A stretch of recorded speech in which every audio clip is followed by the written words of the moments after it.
pessoal, tudo bem?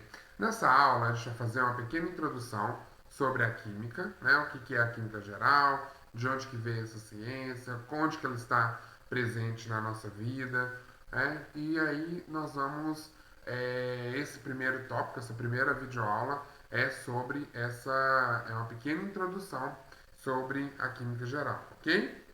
Então, se a gente para e reflete, né, começa a pensar sobre a química, né, e onde ela se situa, né, na nossa vida, a gente começa a questionar algumas coisas, alguns pontos, né? E várias ciências que nós temos aí, que nós estudamos durante o decorrer da nossa vida, como a química, física, biologia, matemática e astronomia, são exemplos do que nós chamamos de ciências naturais, né? Então, todas essas ciências aí, elas são as chamadas ciências naturais. Então, o que quer dizer essas ciências naturais, né? O substantivo ciência designa um modo organizado de trabalho, né? Então, é uma ciência porque ela tem um modo organizado de trabalho, que visa o estudo de algo, né? Então, ou seja, eu tenho ali uma situação, eu quero estudar aquele algo, eu tenho um modo para organizar a maneira como eu vou trabalhar aquele algo ali, né? E o adjetivo natural é referente à natureza, né? Então, isso já dá uma dica, né? Que essas são disciplinas, são exemplos, né? De matérias que estudam fenômenos da natureza, né? Essas ciências elas estudam fenômenos da natureza, né? A química, a física, a biologia, elas estão aí para estudar esses fenômenos da natureza. Então, ciências naturais são aquelas ciências que têm por finalidade estudar objetos e fenômenos. E aí esses fenômenos são o quê? Os acontecimentos, né, da natureza. Então, essa ciência natural, o objetivo, né, o objetivo fim dela, né, é estudar esses objetos e os acontecimentos que ocorrem com esses objetos, né? E os fenômenos da natureza que ocorrem com eles. Quer esses fenômenos sejam observados em ambientes naturais, né, na natureza, ou então produzidos ou reproduzidos em ambientes artificiais, como é o caso do laboratório. Na verdade, quando a gente leva alguma simulação de que observar algum fenômeno na natureza, a, a gente traz para o laboratório em uma condição artificial, mas na verdade a gente nada mais está fazendo do que simulando uma situação real, uma situação que ocorre naturalmente aí, né? Então a ciência natural ela tem essa finalidade. As ciências naturais elas têm um modo organizado de trabalho que permite a criteriosa observação dos fenômenos, a interpretação das observações e, em determinados momentos, a proposição de explicações para os fenômenos. Então, ou seja, eu tenho um fenômeno X, né, da natureza que eu quero é, estudar. Então, eu tenho um método de trabalho organizado, eu tenho uma forma organizada de trabalho, né, para observar aquele fenômeno. Após a observação, eu interpreto aqueles dados, então eu vou interpretar aqueles dados, e depois de fazer essa interpretação, eu vou propor algumas explicações para esse fenômeno. Então, ou seja, é tudo um passo a passo. Né? Não dá para a gente sair do início e já ir direto para explicação. Eu preciso primeiro observar o fenômeno, eu preciso interpretar aquela observação, interpretar aqueles dados que eu coletei, né? Para depois fazer inferências sobre aqueles dados. Então é todo um processo, é toda uma metodologia. Por isso que no curso de vocês veem aí a metodologia científica, né? E ela entra em tudo que vocês forem fazer no experimento. Vocês não podem sair deduzindo que um determinado adubo é importante para a planta, né? Sei lá, um composto orgânico X é importante para a planta. Da sua cabeça. É necessário o quê? Organizar aquele trabalho, fazer inferências, interpretar aqueles resultados e aí fazer então alguma explicação. Não, realmente é bom. Ou até mesmo refutar, né? Não. Esse composto orgânico aqui não é bom. Então, são todas etapas, né? Quando vocês forem fazer o trabalho de TCC de vocês, quem for trabalhar com iniciação científica, tem toda uma metodologia de trabalho, né, um material e métodos para fazer esse tipo de trabalho com a metodologia científica aí, ok? Então, é difícil apresentar uma definição rápida e simples para a química, né? Então, a química ela é uma ciência muito complexa, né? E é difícil a gente pensar em uma definição mais. O que é química? Pá, é isso. Rápida. Não, não é complicado. Mas de uma maneira bem simplista, podemos dizer que ela é a ciência natural que visa o estudo das substâncias, da sua composição, da sua estrutura e das suas propriedades. Né? Então, de uma maneira bem simples, ela é uma ciência que visa o estudo das substâncias, da sua composição, da sua estrutura e das suas propriedades.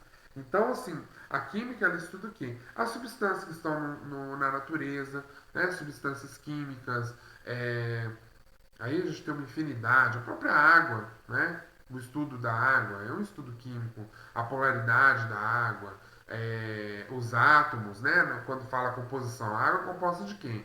Hidrogênio e oxigênio, né? Uma molécula de oxigênio e duas de hidrogênio. Por isso que ela chama H2O. Então, ou seja, a composição dessa substância, a estrutura, como que são? Essas moléculas elas são ligadas, mas elas têm um arranjo todo especial ali, né? Que influencia na sua propriedade, ela é polar, ela tem uma característica de se comportar como um solvente universal, né? Então, só para exemplificar. Então, a química, ela estuda tudo isso, todo esse complexo sistema que nós temos na natureza aí. Então, entre as propriedades das substâncias que mais interessam aos químicos está a tendência de elas tomarem parte ou não em transformações, nas quais novas substâncias são formadas a partir de outras, denominadas reações químicas. Então, a gente tem uma propriedade que mais interessa, né, aos químicos é a tendência de determinadas substâncias se unirem para formar uma terceira substância em uma, sei lá, uma reação aqui, vou tentar fazer aqui com marca-texto aqui, né? Então eu tenho uma substância A, que ela vai se juntar B, e aí ele vai originar, isso ficou melhorzinho. Ele vai se juntar, essas duas substâncias, elas se unem para formar o C, né? Então, ou seja, essas duas substâncias, elas têm a capacidade de se unirem e formarem uma terceira e serem transformadas em uma terceira substância. Pode acontecer em alguns casos de alguns desses reagentes aí, eles só participarem do processo, mas eles, no caso, eles são eliminados, né? Eles não entram na formação daquele novo composto. Ele só é um tipo de precursor, enfim, um catalisador, alguma coisa assim. Né? Mas eles podem se unir, eles têm essa tendência de se unir e transformar novas substâncias, formar substâncias a partir de outras, né, que são chamadas reações químicas. A vida, na verdade, é formada por reações químicas, né? Dentro do nosso organismo, a respiração, nós temos aí a glicólise, né? A quebra da glicose para liberar energia. Isso tudo são reações químicas, né? A fotossíntese é uma reação química que ocorre. Então, ou seja, olha o tanto que isso está presente no nosso dia a dia aí. Então, assim como as outras ciências, a química teve uma evolução histórica até chegar ao seu estágio moderno e suas atuais características. Então, a química ela tem uma evolução histórica, né? Os estudos com química evoluíram com o tempo até chegar no estágio mais moderno, né? Aí as atuais características delas que nós encontramos hoje. Ter noção de história da química ajuda a compreender melhor como certos conceitos surgiram e por que seu surgimento foi importante. Então, se a gente pega, como por exemplo, vamos dar um exemplo aí da radiação. Tanto que a radiação ela é útil na vida moderna, né? Ela é útil para a medicina, né? Nos equipamentos aí de raio-x, detecção de doenças, etc. Mas para esses estudos, né, com a radiação, teve uma precursora atrás disso, né, que foi a Marie Curie, né, que foi acho que foi a única pessoa que ganhou 2 Nobels, né, de física e de química, se eu não estou enganado. É, então, quando a gente estuda a história de como que isso foi descoberto, a gente entende melhor esses conceitos na atualidade e a importância disso para a atualidade. Então, nessa primeira aula, vamos apresentar algumas características da química, esboçar brevemente sua evolução histórica e comentar em linhas gerais o método científico, que permite a descoberta de leis científicas e a proposição de teorias. Então, a química, ela se torna importante, aprender química, para o exercício da nossa cidadania. Né? Então, por isso que ela se torna importante ainda. Para a população em geral, uma expressão do tipo pão sem química transmite a ideia de um pão isento de substâncias prejudiciais à saúde. Né? Então, ou seja, você tem um pão que é natural, ele é sem química, né? Ele não tem. Então, dá uma ideia de uma coisa saudável. Né? E tentando transmitir a ideia desejada, essa expressão é, além de infeliz, totalmente incorreta. Né? Então, na busca por transmitir a ideia de saudável, passa uma ideia errada sobre química, né? Sobre conceitos de química. Então, é uma ideia que é infeliz e incorreta. Né? Não podemos fechar os olhos em relação a isso. Porque a produção de pão utiliza a farinha de trigo como matéria-prima e parte dela sofre uma reação química, que é a que nós chamamos, né, a famosa aí, fermentação. A fermentação, gente, é pura química. Né? Então, as leveduras ali, os micro-organismos utilizam açúcar presente naquela massa ali, né, através do carboidrato, né, que é um tipo de açúcar, da farinha de trigo, para transformar aquilo, fazer uma fermentação. Tem os tipos de fermentação, né, existentes. E aí, por isso que a massa cresce. Então, ou seja, é sem química? Não tem, muito pelo contrário, né? É totalmente química, né? O pão só é possível por causa da química, né? Por causa dessa levedura, dessa fermentação que ocorre. Então, é uma expressão que ela é errada e traz, assim, um conceito errado, porque as pessoas imaginam que acabam podendo associar a química a algo que é ruim, e muito pelo contrário. Ela é uma ciência que ela é muito importante para as nossas vidas.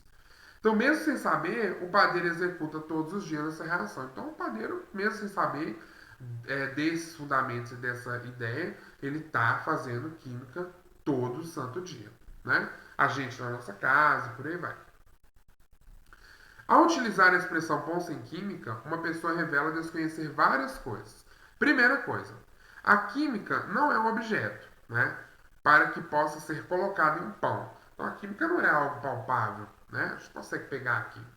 Né? Ela é uma ciência e ela não pode ser colocada ou retirada no pão. Fazer um pão sem química, coloca 200 gramas de química ali naquela massa. Ou não, esse eu quero sem química nenhuma. Então, não coloca 200 gramas de química. Isso não existe, né, gente? Então, o erro já começa por aí. A química é uma ciência, ou seja, um ramo do conhecimento humano que visa compreender melhor alguns fenômenos. Então, a química é uma ciência, né? Ela é um ramo aí do conhecimento humano que visa compreender melhor alguns fenômenos, como nós falamos anteriormente. E esses fenômenos que ocorrem na natureza e ou em um laboratório, estudando-os com uma linha organizada de trabalho denominado método científico. Então, a forma de se estudar a forma de se estudar a química, mais uma vez reforçando, existe um método científico para estudar a química, né? Existe um método, uma metodologia específica para esses estudos. Então, ou seja, existe uma linha de trabalho para fazer aqueles experimentos. Existe toda uma metodologia. Então, quando se faz uma aula prática, né, quando se faz um experimento, você precisa seguir as etapas. Porque se você não segue essas etapas, vai dar errado. Essas etapas, elas têm uma função de ser, né? Elas têm uma função de estarem organizadas desse jeito. Elas estão organizadas desse jeito porque é a ordem para as coisas acontecerem de maneira correta. Você não pode pular essas etapas.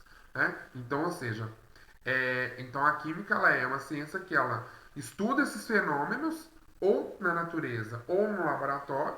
O laboratório ele te facilita a vida porque você consegue controlar as condições, né? Que são fatores que podem trazer interferências, e aí você consegue controlar isso, mas na verdade você está simulando um fenômeno que ocorre na natureza, né? E dentro de uma linha organizada de trabalho, que é denominada de método científico. Segundo o conceito de por que falar que pão sem química é errado, porque ao fazer o pão, o padeiro utiliza processos químicos, são as reações químicas de fermentação, né, que são processos puramente químicos.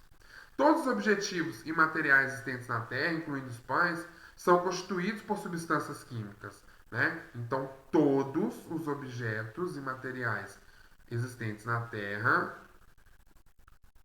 Gente, desculpa aí, mas uma hora eu pego o jeito de mexer nisso aqui. Todos os objetos e materiais existentes na Terra são constituídos por substâncias químicas. Né? Então, o que constitui toda a matéria? Qual que é a menor unidade de toda a matéria? São os átomos. Né? Então, os átomos eles são moléculas químicas. Os átomos são aí estudados dentro da química. São moléculas compostas por prótons, nêutrons e elétrons. Então, tudo é composto de átomo. Né? É a menor unidade da matéria. Então, tudo é composto de átomo, incluindo os pães. Então, eles são compostos por substâncias químicas. E aí também as substâncias químicas, nós temos carboidratos, as gorduras que compõem os pães, no caso, né?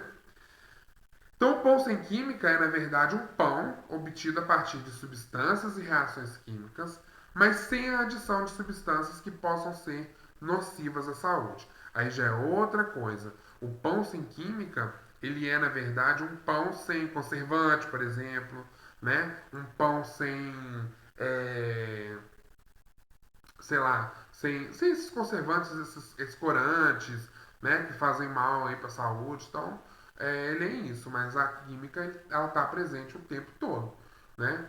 Então, falar um pão sem química tá errado. Analogamente, frases como não temos remédios, pois contém muita química. Alimentos enlatados fazem mal porque os fabricantes adicionam muita química. Ou instalei em minha piscina um novo sistema de tratamento totalmente isento de química. Também estão incorretamente elaborados, né, gente? Então, esses conceitos aí, como que a gente pega, se a gente começa a fazer uma reflexão, a gente começa a entender como que a gente usa os conceitos errados, a gente fala os conceitos errados, e a gente não vê a coisa a fundo, né? Então, ou seja, não temos remédio, né? Porque contém muita química, é isento de remédio, mas ou seja, a química é pura e simples em tudo que há, né? O nosso organismo é uma bomba química, se a gente pode dizer assim, né? O tanto de química que acontece em uma célula que é tão pequenininha. Alimentos enlatados fazem mal porque os fabricantes adicionam muita química. Então, ou seja, o processo de conservação em um óleo, né, alguma coisa, é um processo químico e não está sendo adicionado nada. Né? Estão aproveitando as características daquelas substâncias para trazer um objetivo. Obviamente que aí tem enlatados que tem os conservantes para durar mais tempo, etc. Mas não quer dizer que todo enlatado é dessa forma, né? É, instalei em minha piscina um novo sistema, né? Então, ou seja, na piscina ali você tem que colocar o cloro para fazer para não dar, enfim, né? Você controla o pH, né? Então tudo isso aí é química, né? Então tá errado. Muita coisa que a gente fala no nosso dia a dia, se você depois aí se pegar para refletir e pensar, vocês vão entender aí como que esses conceitos estão errados. Na verdade, confundem uma importante ciência com substâncias tóxicas ou com produtos e processos maléficos ao ser humano. Então, ou seja, na verdade, né, eles confundem a importante ciência com substâncias tóxicas. E por que é perigoso, é arriscado falar disso, falar dessa forma errada? Porque, como eu falei, associa a química a algo negativo, a algo tóxico, a algo que não é bom, né? Então, essa associação errônea aí, ela acontece, né? Então, por isso que é importante a gente começar a trabalhar isso, né? A gente começar a não falar dessa forma, ok? Em nosso dia a dia, é muito frequente encontrarmos indicações de substâncias químicas nas embalagens de alimentos nos frascos de cosméticos, nos rótulos de produtos de limpeza, nas etiquetas de roupas, nas caixas e bulas de remédios e em tantos outros objetos. Então, ou seja, o tempo todo, se a gente pegar qualquer coisa, qualquer receita, qualquer coisa, como eu falei, na água, né, gente? Na água é química pura que tem. Então, se a gente pega em esses rótulos, a gente vai ver o tempo todo substâncias químicas, né, presentes ali na sua composição. Então, ela é muito mais presente na nossa vida do que a gente possa imaginar. Da imensa variedade de produtos colocados à venda, a maioria deles, se não todos, provém da indústria química, ou então entrou em contato durante sua manufatura, com produtos delas provenientes. Então, ou seja, se a gente parar para pensar no que nos rodeia, né? Tudo que nos rodeia, de uma certa forma, ou direta ou indiretamente, é originado, né, da indústria química, né? Tudo. Ou então com produtos, como eu falei, direta, né, vem da indústria química, ou indiretamente vindo de outras indústrias, como por exemplo, sabões, detergentes, remédios, cremes dentais, cosméticos, borracha, metais, papel, colas, tintas e por aí vai. Então, ou seja, eu faço aqui um produto aqui que eu só misturo as coisas. Então não sou uma indústria química. Mas não, os produtos que você utiliza aqui para misturar, sejam comida, por exemplo. Né? A farinha de trigo, ela passa por um processamento. Não deixa de ser uma indústria química. O fermento biológico, o fermento químico, enfim, tudo passa de uma certa forma aí pela indústria química. Virtualmente, tudo que encontramos à venda se relaciona de alguma forma com a indústria química, né, como falei anteriormente.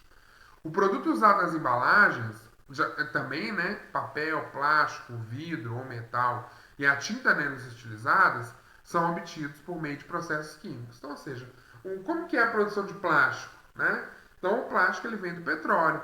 Então, ou seja, o petróleo ele é processado ali, são vários processamentos para obter, e ele é separado, né, em várias frações, e uma delas é o seu obtém o plástico.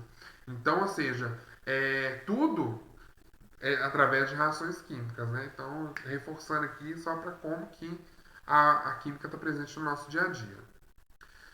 Os materiais empregados na construção de casas, prédios, automóveis e por aí vai, né, nas suas mais diferentes modalidades e especificidades, também tem química, né, o processo de secagem, de cura aí de concreto, de cimento, enfim, não deixa de ser uma atividade química, né? Os medicamentos são substâncias químicas, né? Os medicamentos são substâncias químicas devidamente extraídas da natureza ou fabricadas artificialmente, purificadas, dosadas, comercializadas. Então, ou seja, existem substâncias da natureza que muitas das vezes elas têm um potencial medicinal, então a indústria farmacêutica extrai essa substância química, essa molécula química, substância, dosa, manipula, né, põe a sua dosagem e comercializa, ou então elas tentam fazer algo semelhante de maneira artificial, né? E aí faz todo esse processamento. Então, os medicamentos aí, ó, e também, né, gente, o medicamento ele tem uma ação em determinado processo dentro do organismo. Então é química pura também. Do mesmo modo que substâncias químicas podem contribuir para o bem-estar da humanidade, elas também podem acarretar doenças, poluição do ar e das águas, desequilíbrios ecológicos, né? Então, ou seja, tem a parte que é a parte boa, né? A parte que a gente utiliza ela para o nosso bem, como também tem aquela parte que ela é utilizada para o mal, né? Como a parte das doenças, né? A parte da poluição do ar e das águas, desequilíbrios ecológicos e mortalidade de animais. Então, isso tudo é de plantas e animais. Então, também tem envolvido química nessa história aí. Assim, apesar de toda a importância da ciência e de suas aplicações, há muita confusão no que diz respeito à palavra química. Aqui está repetindo, né? Então é comum ouvir seu nome sendo associado a substâncias tóxicas, veneno, poluição. Então aprender química é se envolver num apaixonante estudo, né, das substâncias ao nosso redor, de onde as substâncias vêm, Então, ou seja, é um estudo das substâncias ao nosso redor,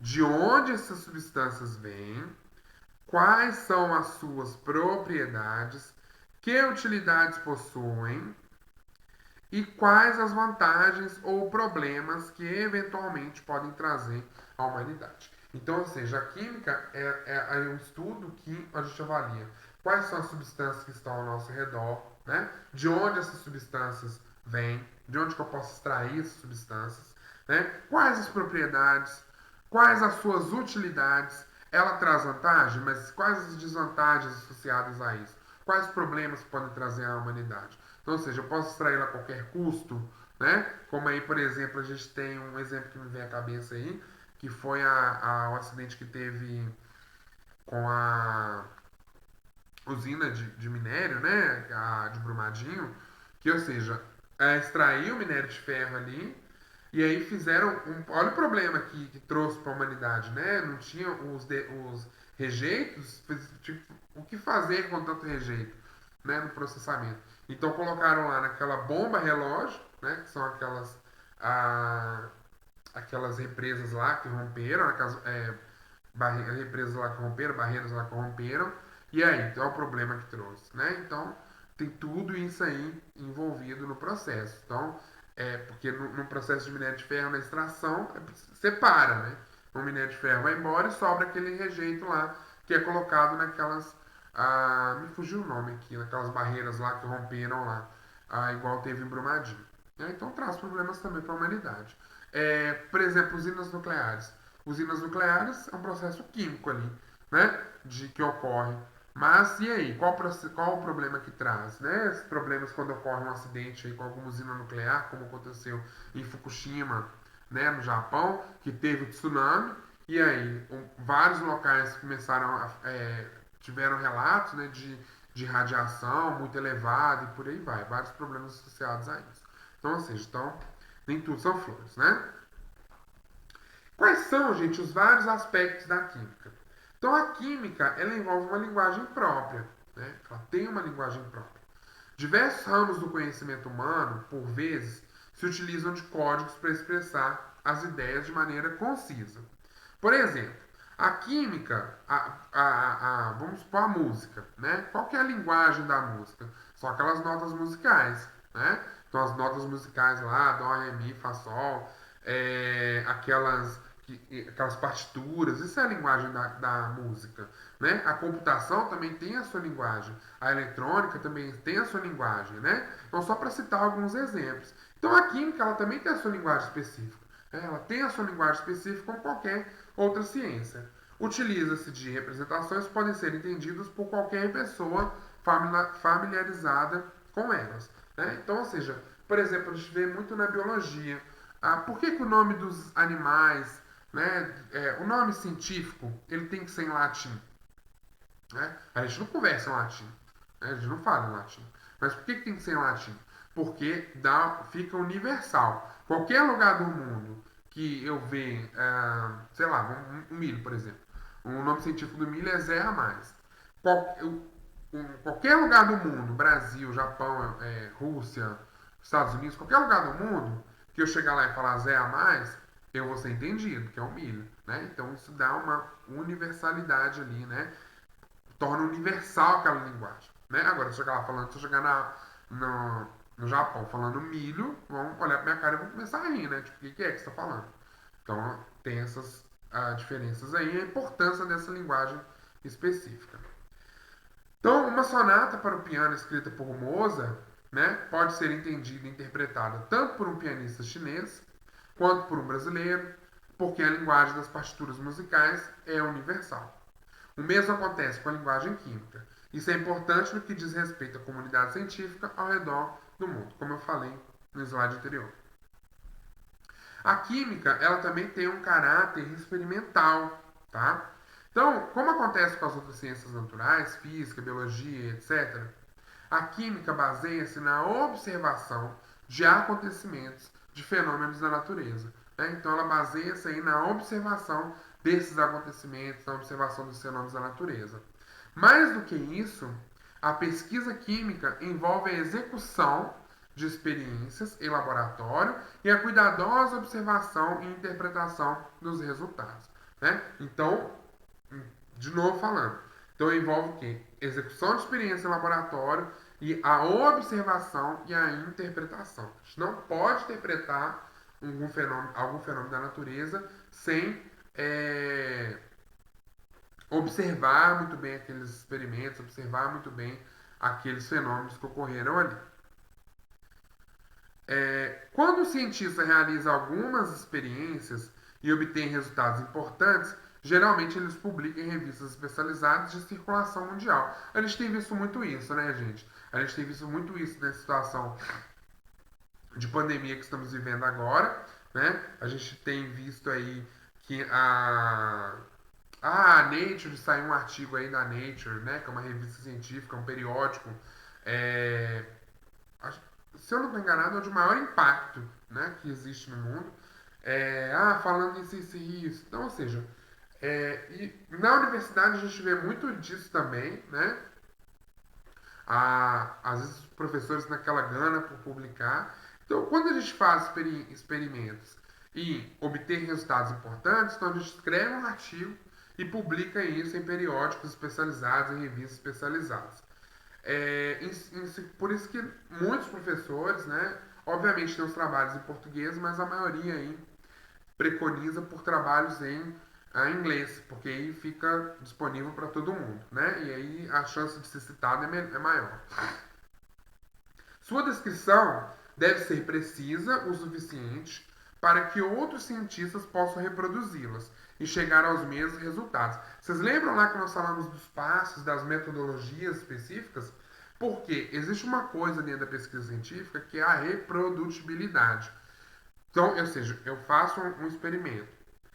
Eu tenho que ter garantia de que qualquer pessoa no mundo possa reproduzir aquele meu experimento, né? Então a descrição ela tem que ser suficiente para que a descrição, o método, ele tem que estar muito bem descrito, o método que foi utilizado, né? Então material e métodos é uma coisa que tem que estar muito bem detalhada para que qualquer pessoa que lê aquele trabalho e falar, vou tentar fazer, possa fazer com aquele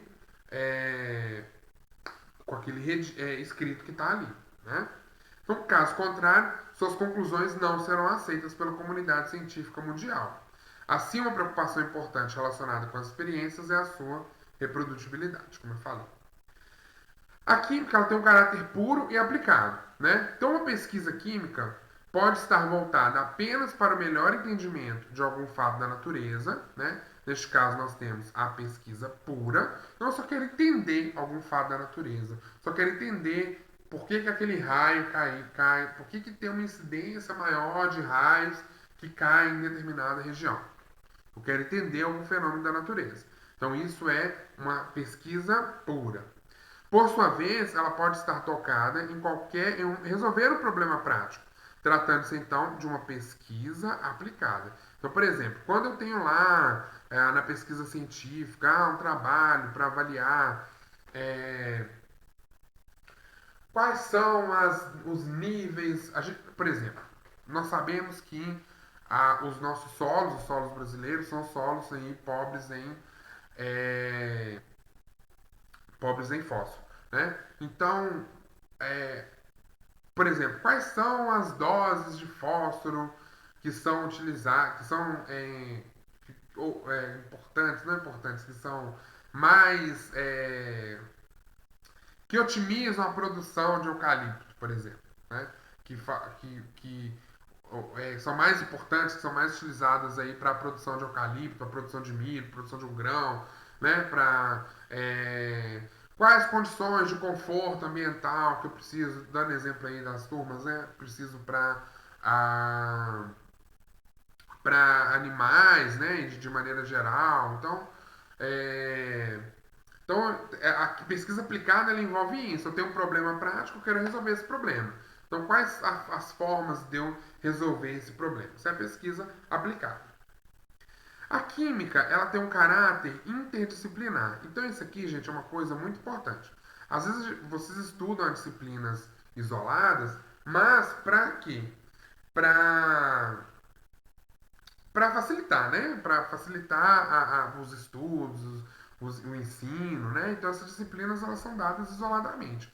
Mas a química, assim como outras ciências, elas têm um caráter interdisciplinar. Então, os fundamentos que você estuda aqui na química, é coisa que vocês vão estudar lá em outras disciplinas, né, lá em outras matérias, em fisiologia, por exemplo, química, relacionada com fisiologia vegetal, com bioquímica, né, com fitopatologia, né, microbiologia. Então, todas as disciplinas ali, na verdade, a gente tem que parar com essa de achar que são caixinhas separadas, entender que são todas interligadas, né, que são todas ali interdisciplinar, tem esse caráter interdisciplinar.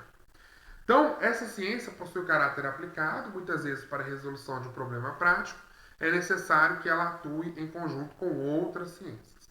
Auxiliar a engenharia à química tem propiciado a elaboração de novos materiais, como por exemplo cerâmicas, que suportam altas temperaturas, os plásticos altamente resistentes e os materiais supercondutores. Então, ou seja, quando aliou ali a engenharia com a química, nós podemos obter esses exemplos aqui, né, essas substâncias aqui, essas que são tão importantes, né, como cerâmica, plástico, né, e materiais supercondutores. Então, graças à junção da engenharia com a química. Então, por isso aí a importância desse caráter interdisciplinar da química. A medicina, talvez a mais antiga das ciências associadas à química, é uma das maiores beneficiadas com os modernos avanços dessa área, né? Então, a medicina, né? Então, é uma das ciências aí mais antigas que nós temos. Talvez ela seja aí uma das maiores beneficiadas aí com a química, né? Anualmente são descobertas centenas de novas substâncias que podem atuar como medicamento. Então, nós temos aí uma infinidade aí de possibilidades de descoberta de medicamentos, né? Nós temos uma flora, né, tão rica aí, né? E eu acredito, eu sou muito a favor e eu acredito muito que a cura aí tá na natureza, tá nas plantas de tudo, né?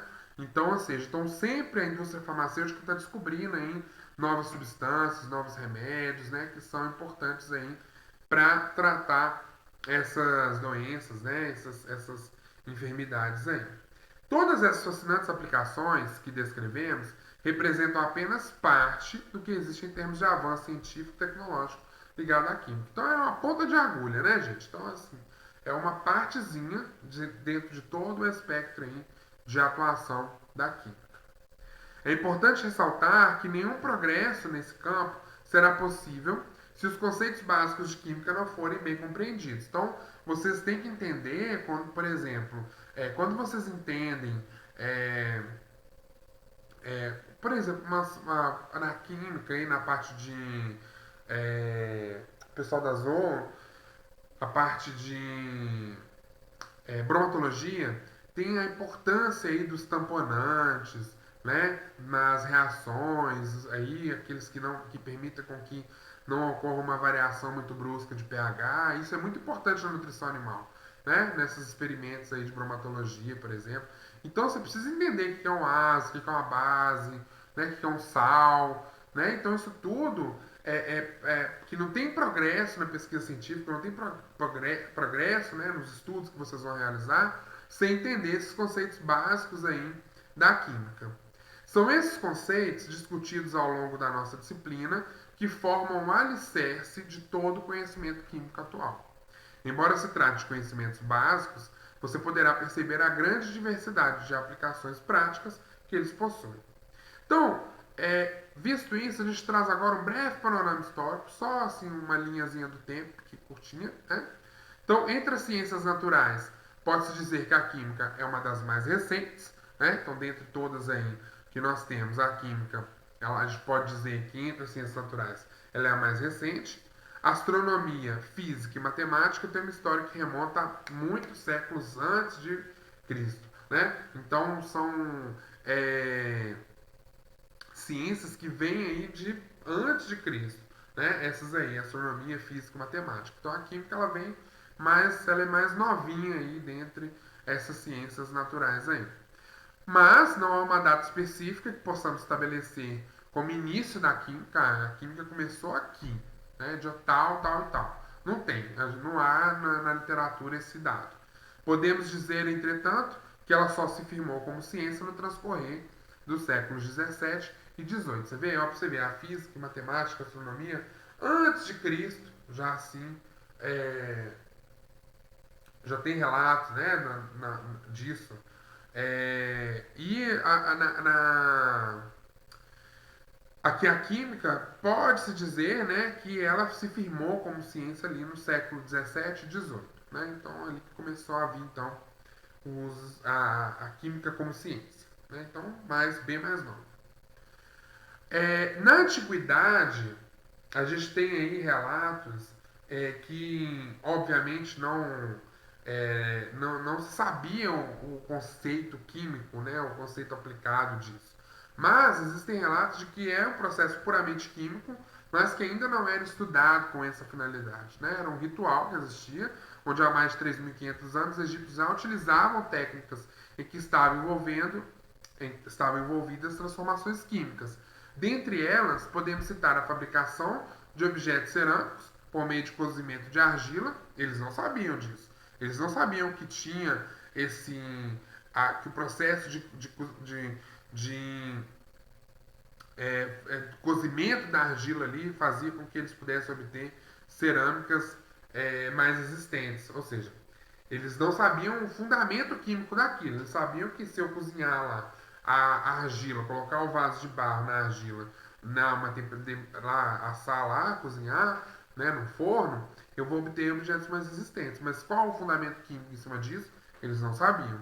A extração de corantes de certos animais e vegetais, a obtenção de vinagre e bebidas alcoólicas não destiladas, como vinho e cerveja, a produção de vidro e de alguns metais. Né? Então, ou seja, a obtenção aí dessas bebidas alcoólicas, né, fermentadas, né, o processo de fermentação para produzir essas bebidas, produção de vidro. Então, isso já era utilizado na antiguidade, já é um processo puramente químico, mas não se atentava que isso fosse ser uma ciência, que isso fosse ser uma característica da natureza, uma coisa química.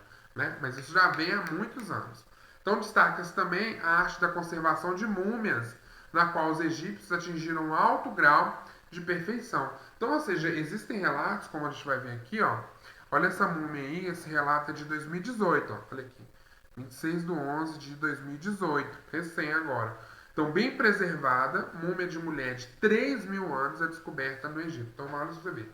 Eles conseguiram, há 3.000 anos atrás, eles conseguiram descobrir e desenvolver um método de mumificação, de conservação daquele corpo, que durou 3.000 anos, né? Então, é uma múmia bem preservada. Então, você vê. É química isso? É química isso. Mas eles sabiam que, eu vou utilizar esse processo aqui porque não, né? Mas isso para a gente ver quanto que isso remota aí a nossa antiguidade. Por volta de 478 a.C., o filósofo grego Leucipo, que vivia na costa norte do Mar Egeu, apresentou a primeira teoria atômica de que se tem a notícia, e seu discípulo Demócrito aperfeiçoou e propagou. Né? Então, quando nós falamos lá atrás que a química ela começou a ser encarada como ciência a partir do século 17 e 18, é que ela começou a ser olhada com olhos mesmo como ciência, né? Como uma ciência para ser estudada. Mas não quer dizer que anteriormente não tinham estudos em relação a isso, né? Não tinha pesquisas que trabalhavam isso. Então lá em 478 a.C. já tinha um cara que falou sobre a primeira teoria atômica, né, de que se tem notícia. A ideia envolvida era a seguinte: considere, por exemplo, a área de uma praia, vista de longe, ela parece contínua, porém observada de perto, notamos que é formada por pequenos grãos. Então, se a gente pega, por exemplo, a gente sabe que um papel, por exemplo, esse papel toalha aqui, quando você olha ele de longe, você vê que parece uma contínuo, né? Uma substância, uma superfície contínua. Mas se a gente vai chegando com uma lupa cada vez menor, uma lupazinha, e vai aprofundando, dando zoom, zoom, zoom, zoom, zoom, a gente vai chegar em uma em uma molécula única, que é o átomo. É como ele faz a simulação aí da areia, o grãozinho de areia. Né? Então toda a praia é tudo uma coisa contínua, mas o grãozinho de areia, que é a menor parte que constitui, é o átomo. Né? Então ele já sugeriu isso antes de Cristo. Na realidade, todas as coisas do universo são formadas por grãozinhos tão pequenos que não podemos enxergar. E dessa forma temos a impressão de que elas são contínuas. A gente acha que é tudo uma coisa rígida, contínua, mas não é. Né? São compostos por esses grãozinhos aí. A esses grãozinhos, né, foi dado o nome de átomos. O que quer dizer átomos? Do grego a, que significa não, e tomos, que quer dizer divisível. Então, se a gente pegar esse papel aqui e eu vou começar a dividir ele, então ele se torna divisível, né? Vou começar a dividir e vou dividir, vou dividindo. Então, tudo aqui dividindo, vou dividindo, vou dividindo. Se eu fosse cortar esse átomo, obviamente não é possível, né? Mas se eu fosse rasgando esse papel, o último pedacinho que eu não ia conseguir dividir seria o átomo, né? Então é isso que retrata, né? Que é a parte não divisível, é a parte não divisível da matéria, é o átomo. Então, entre os gregos, acabaram predominando, porém não deram muita ideia aí para essa ideia dele, né, para esse cara aí. E entre os gregos acabaram predominando as ideias de outro filósofo, do Aristóteles, que, segundo ele, tudo é constituído de quatro elementos básicos: fogo, terra, ar e água. Então, preferiram acreditar numa teoria de que aqui a gente tem fogo, peraí, fogo, terra, ar e água. Então pronto, eles preferiram acreditar nessa teoria de Aristóteles ao invés de acreditar na teoria do grãozinho de areia lá do... como é que é o nome dele? Do Demócrito, né? Enfim.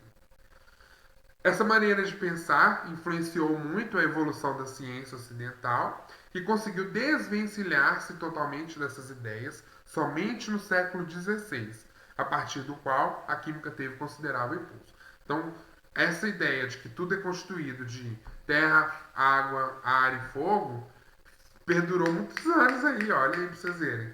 Só no século XVI que essa ideia foi cair por terra, né? Que começou a ver e falar, não, a química ela tem uma importância muito grande aí, então vamos considerar ela com outros olhos.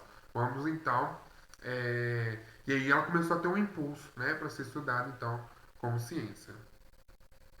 E a alquimia, ela é a precursora da química, né? Após Aristóteles, a Grécia passou por um agitado período político e gradualmente a cidade egípcia de Alexandria assumiu a liderança científica da época. Lá encontraram-se frente a frente a filosofia grega, a tecnologia egípcia e as místicas religiões orientais, né? Então nessa época aí da Grécia que começou a ter esse reinado aí, né? Que começaram a se confrontar essas, né? A filosofia grega, a tecnologia egípcia e as místicas religiões orientais.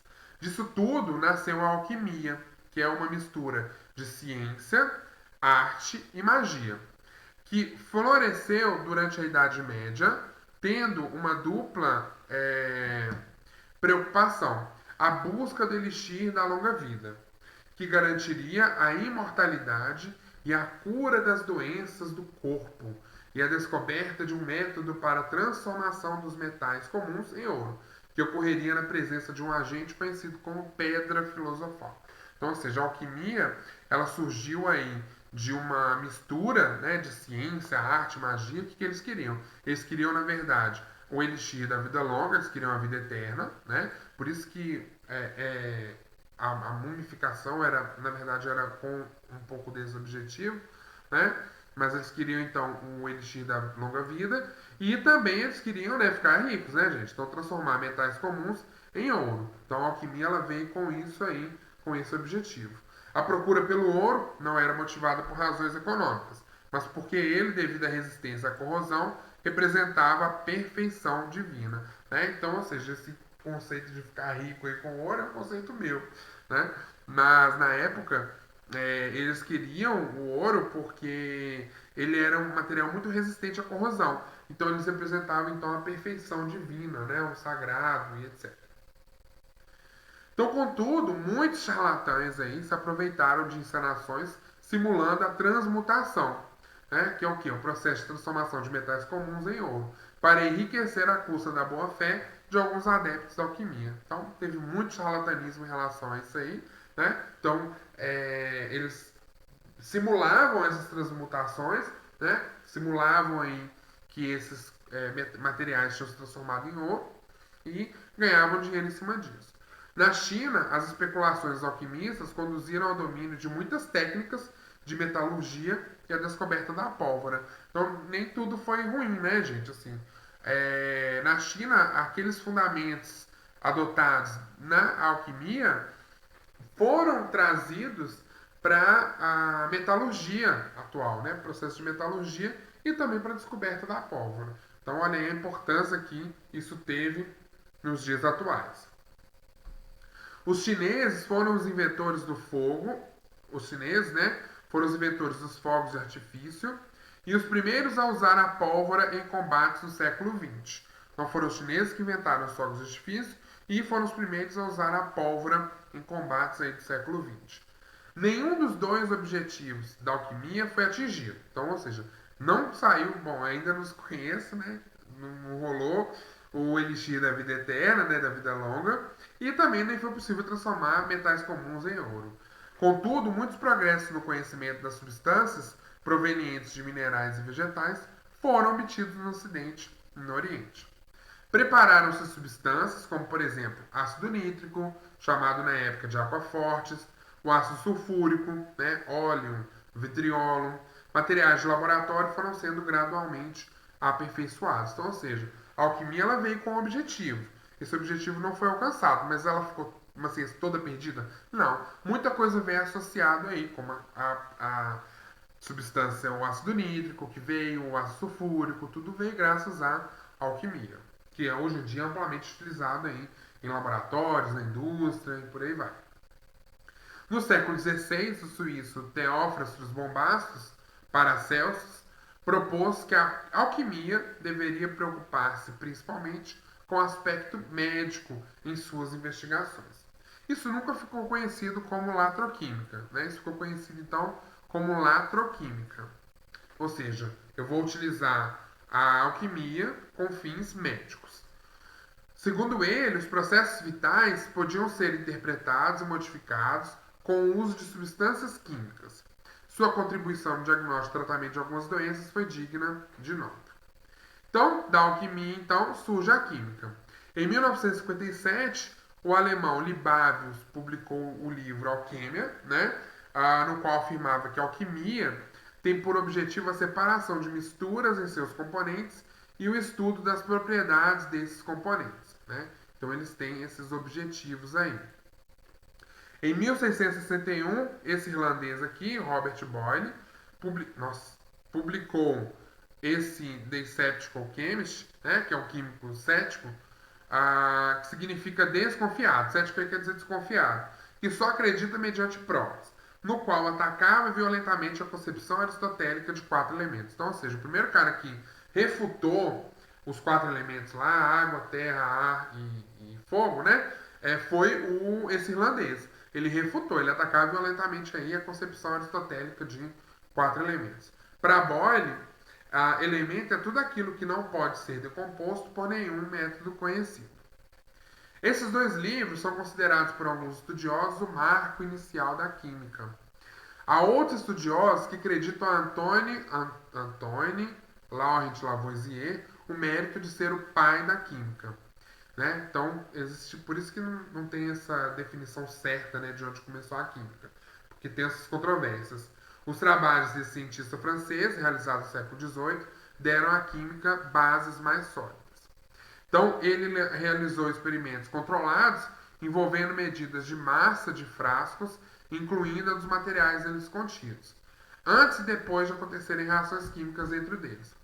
Uma de suas conclusões, a de que a massa se conserva durante as reações químicas, é considerada por alguns o marco inicial da química, né? Então, ou seja, é aquela história do na natureza nada se cria, nada se perde, tudo se transforma, né? Então é a lei da conservação das massas. Isso é um dos principais preceitos químicos, né? Então, a mesma massa dos produtos vai ser a mesma massa dos reagentes, porque é a conservação de massas ali. E isso é amplamente comprovado aí dentro dos experimentos. No século XIX, os trabalhos de Gay-Lussac, Dalton, Muller, Avogadro, Kekulé e outros deram origem à chamada química clássica.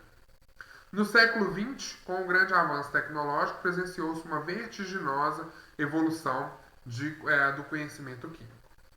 O átomo teve sua estrutura interna pesquisada, elementos artificiais foram então sintetizados e modernas técnicas de investigação foram desenvolvidas, utilizando conceitos de química, física, matemática, computação e eletrônica. Então, um exemplo aí que é muito claro, né, e prático da química no nosso dia a dia. Então eles têm essa caneca que é muito comum aí, a gente vê muito, né? Muitos namorados aí dão para os seus respectivos, né, namorados ou namoradas aí, a caneca revestida com uma camada de material termocrômico, né? Então essa caneca, ela muda de cor com a temperatura. Então quando você coloca um objeto, um líquido quente, esse material termocrômico ele vai mudar de cor, né?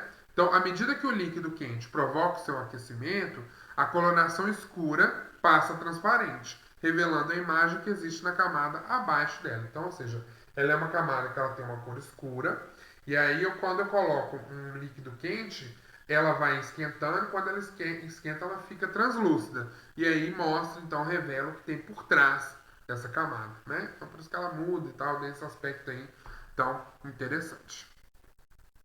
Então, gente, ó, essa é a nossa primeira aula, tá? É isso que eu tenho por hoje, e aí a gente se vê na aula de amanhã. E aí eu vou postar, não deixem de responder as questões relacionadas a esse vídeo lá no SIGA, tá bom? Então, um abraço, até a próxima.